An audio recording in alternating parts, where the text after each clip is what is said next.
Leo and Emma Anderson's home stood at the heart of a quiet suburban neighborhood in Raleigh, North Carolina. The house itself was unassuming, brick-faced, with a small porch adorned by rocking chairs and potted plants Emma cared for diligently. Yet in recent years, their property had become something of a landmark, thanks to one prominent feature: the Trump Won sign that stood proudly in their front yard. It was more than a sign. It was a statement, a declaration of their unwavering support for the man they believed had reshaped America for the better. Leo, a retired Marine, saw the sign as a representation of the values he had fought to protect: freedom, patriotism, and the right to express oneself without fear. Emma, a schoolteacher before her retirement, viewed it as a shield against a world she felt was losing its moral compass. Together, they had weathered years of political division, standing firm in their beliefs, even as neighbors and strangers alike expressed disdain. Over time, the sign became a flashpoint in the community.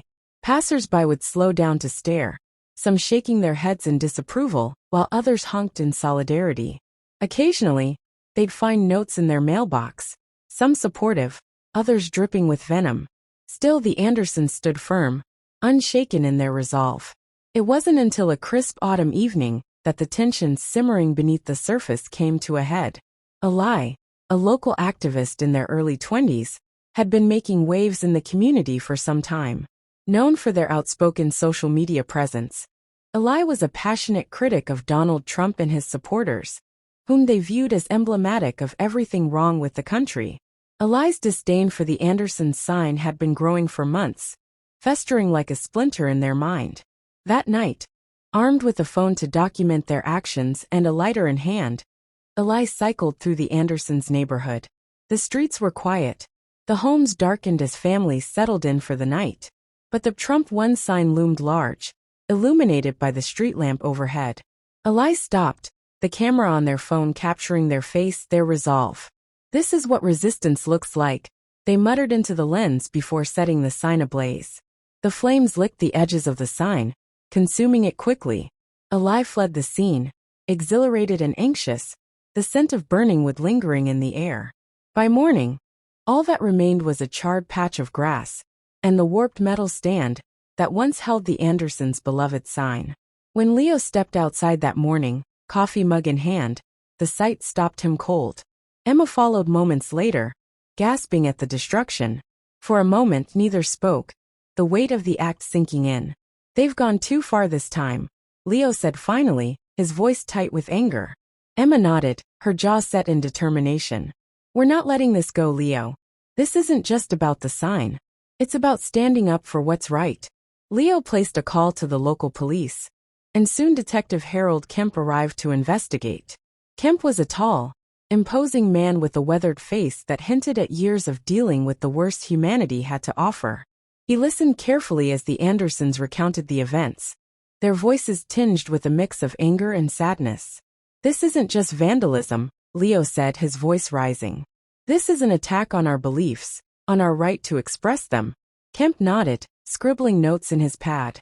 "We'll do everything we can to find out who did this, Mr. Anderson. But you should be prepared for a fight. Cases like this can stir up a lot of tension." The investigation began in earnest, but it wasn't long before the Andersons took matters into their own hands. They filed a civil lawsuit against John Doe, intending to unmask the perpetrator and hold them accountable. Word of the lawsuit spread quickly, and soon, the Andersons found themselves at the center of a maelstrom. As news of the lawsuit spread, the Andersons became both celebrated and vilified. Supporters from across the state sent letters, emails, and even donations, praising their courage for standing up to what they called leftist intimidation. At the same time, their detractors mobilized on social media, accusing them of playing the victim and escalating tensions in an already divided community. The neighborhood itself became a microcosm of the broader political divide. Neighbors who had once exchanged pleasantries at block parties now avoided one another. Some sided with the Andersons, seeing the arson as an unforgivable attack on freedom of expression. Others sympathized with Eli's frustration, viewing the sign as a provocation in a time when many felt alienated by Trump's legacy. Meanwhile, Eli's identity as the culprit remained hidden. They watched the drama unfold from the safety of their social media accounts, where they anonymously shared their story of resistance. Their followers praised their bravery, urging them to stay silent and let the lawsuit collapse under the weight of circumstantial evidence. But Ali's growing guilt gnawed at them. What had started as a moment of catharsis was now a firestorm threatening to engulf an entire community. Detective Kemp, however, was making progress. A careful review of nearby security footage led him to Mrs. Lang, the Andersons' elderly neighbor. Her porch camera had captured everything. The cyclist stopping in front of the Andersons' yard, the strike of the lighter, and the flames that followed. Kemp approached her cautiously, knowing her testimony could be pivotal. Mrs. Lang was a reserved woman who rarely involved herself in neighborhood disputes. She had always admired the Andersons' kindness, but feared the backlash that might follow if she provided the footage to the police. Still, Kemp's quiet insistence and her own sense of justice compelled her to hand over the evidence. Armed with the footage, Kemp identified Ali and presented his findings to the Andersons. Emma's reaction was a mix of vindication and sadness. "They're just a kid," she said quietly. "But that doesn't excuse what they did." The lawsuit moved forward with Ali named as the defendant. The revelation sent shockwaves through the community. Some rallied around Ali, viewing them as a hero who had dared to stand up against what they saw as hateful rhetoric. Others condemned their actions, insisting that destruction was never the answer, regardless of one's beliefs. As the court date approached, tensions reached a boiling point. Protesters gathered outside the courthouse, waving signs that alternately read "Justice for the Andersons" and "Down with MAGA." News crews descended on Raleigh, eager to capture the spectacle. Inside the courtroom, the atmosphere was tense. The Andersons sat stoically, their lawyer outlining the damages they had suffered, not just to their property, but to their sense of security. Ali, flanked by their own legal team, appeared defiant but nervous, their bravado faltering under the weight of the proceedings. Then came the twist no one expected. Mrs. Lang, frail but resolute, took the stand. She spoke not just about what her camera had captured, but about the Andersons themselves, their kindness, their steadfastness, and their willingness to help anyone in need, regardless of political affiliation. "They didn't deserve this," she said firmly, her voice steady despite her age. "No one does." Her testimony, combined with the damning footage, left little doubt about Ali's culpability. The jury deliberated for hours before delivering their verdict. Ali was found guilty of property damage and ordered to pay restitution to the Andersons. Additionally, they were required to issue a public apology. For the Andersons, the victory was bittersweet. The sign would be replaced, but the scars left by the ordeal, both personal and communal, would take longer to heal. Still, they took comfort in the knowledge that they had stood their ground and defended their beliefs.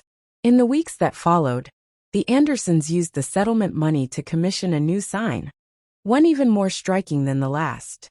It read, "Trump won. Freedom lives here."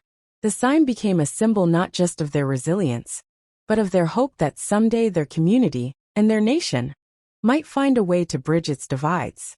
And as they sat on their porch, watching neighbors pass by, some waving and others pointedly looking away, Leo and Emma held hands, resolute in their belief that the fight for their values had been worth every moment.